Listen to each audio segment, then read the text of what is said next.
Enfin, qui ne va pas à l'école, c'est tout un peuple qui ne grandit pas. Mais ñii bu dee lu ëpp fukki junni génne nañ ko ci tali bi dugal ko ci école ah kon loolu de waxuma la askan qui grandit waaye continent qui grandit la ñuy wax wala mais planète Terre qui grandit pour wane ñii seen njàmbarte ci fukki weer ak ñaar yi ci at bi dinañ toog juróomi weer du ñu fayeeku mooy grande vacances du ñu fayeeku président juróomi at ñii ñetti at ñii ñeenti at dégg nga ko jigéen ñi nee na ñoom amuñu woon droit congé de maternité c'est-à-dire que avant sax ñuy wax ñoom seen grève ndax dañ leen di intégrer ou pas ci fonction publique wala ci recrutement juróomi junni enseignants yi ñoom seen grève dafa am solo même bu ñu leen intégré wul seen teewaay fii dafa am solo xam nga lu tax président parce que c'est un scandale au Sénégal mu am ay jigéen yuy liggéey ñu ne leen vous n'avez pas droit au congé de maternité maanaam bu fi yemoon rek ñi ay jàmbaar lañu parce que par seen teewaay ils ont rendu visible un scandale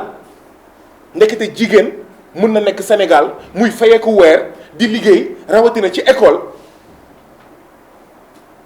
mu toll ci am congé de maternité ñu ne ko tu as deux choix tu dégages femme enceinte dégage ou bien tu continues tu ne prends pas de congé de maternité je m'excuse de la violence des termes mais violence comportement bi violence politique bi noonu da nga ko mën waxee femme enceinte dégage wala nga continuer liggéey avec ta maternité certaines femmes ont perdu leur emploi comme ça quelle discrimination ñenn ñi mais daanaka seen biir classe la ñu wasine kii jël parole sànq soxna Sële dimanche la wasin mu coïncider ak vacances Pâques 2 semaines yooyu la am maanaam s'il y avait pas bu accouchement bi tombéwul woon ak 2 semaines vacances Pâques lundi day xëy dama ne xeex bii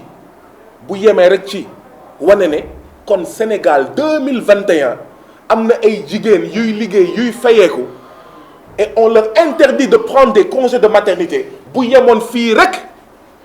ba Sénégalais yëpp prendre ci conscience jigéen ñi yëpp prendre ci conscience ne plus jamais ça déjà ce serait un grand pas de fait muy benn wala ñaar waaw ñii ñuy jàngale lu ëpp fukki junni xale ñu génne leen ci mbedd bi dugal leen ci école formelle recrutement 5000 enseignants jot ñuy wax ay waxu note ak ay waxu xawma moyenne ak ay waxu lan mais lan moo tax waxuñu ay waxu note ay waxu moyenne alors que ñu ngi yore ay doomu sénégalais di leen di jàngal fii ce qu'on demande c'est équité ñii mënoo leen comparer ak ñi am ay CAP ak ñoom seen ce n'est pas juste parce que ginnaaw bi ñu leen joxee classe te xooluñu ci ne amuñu CAP xooluñu ci ne amuñu CAP comment est-ce qu'on peut leur opposer aujourd'hui que ñu war a joxe ay payoor ñu war a joxe un statut ñu war a joxe une carrière ñu ne leen non yéen continuer leen toog ci naaj bi ce n'est pas juste ma ne il faut être conséquent jusqu'au bout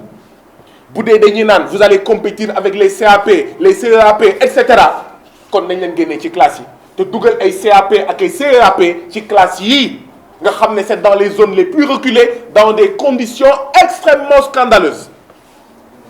équité la ñuy laajte fii waxuñu yamale de équité l'équité veut que ñii waruñu compétir ak kenn l'équité veut que ñii waruñu compétir ak kenn ndaxte kat man mun naa am CAP ñu ne ma demal jàngale au fin fond de Goudiri pour 7 mois de salaire ba pare boo nekkee jigéen amul congé de maternité man ma bañ waaye léegi ñii buñ ko nangoo jamono ker jot dañ leen di wax jóge leen fi dégager leen ce n'est pas juste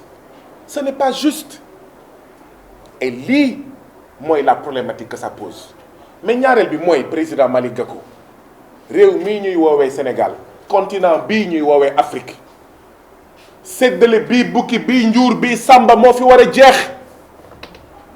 séddale bii sama bëy bii sama bëyu bëy bii sama bëyu bëy bëyam moo fi war a jeex.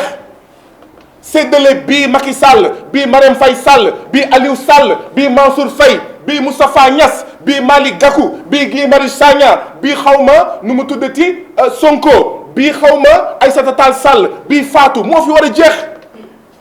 moo fi war a jeex. ñun sénégalais dañoo war a am ay consensus fort parmi lesquels ay doomu diw ay protégé wu diw daf fi war a jeex. loolu mooy wax ci ndaxte nag lii ku mu dal sa doom wala sa mbokk wala sa jarbaat d'accord doo kontaan du la neex waaye nag ku ñu jël sa doom ñun sénégalais ku ñu jël sa doom jaarale ko ci yoon boo xam ne jaarul yoon mu am bénéfice boo xam ne waru si jot ñun ñu toog ne pat. moo tax ñun itam sénégalais foog ñu xoolaat suñu bopp balaa ñoo dem fenn li ñuy njëkk laaj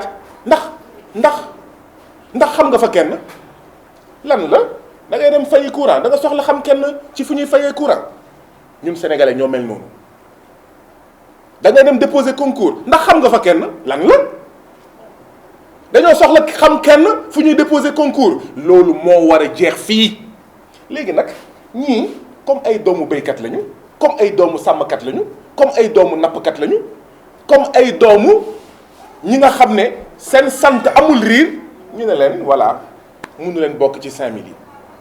vous n'êtes bon que pour les classes passerelles vous n'êtes bon à rien d'autre. du dëgg du yoon du yoon séddale boobu népotisme clientélisme politique moo fi war a jeex. wax naa ko fi démb dama ko fi waxaat président Macky Sall amal nañu àq. président Malick Gakou parce que bi mu waxee ne ses ministres ak ses directeurs ne leen ku gañewul élection doo conserver ce poste loolu mooy utiliser les ressources de l'État pour faire la politique y compris les postes yi nga xam ne c'est pas pour les militants de l'APR c'est pas pour les militants de Benno Bokk Yaakaar ñu koy politiquer. En réalité de la même manière que le président Macky Sall détourne les ressources de ce pays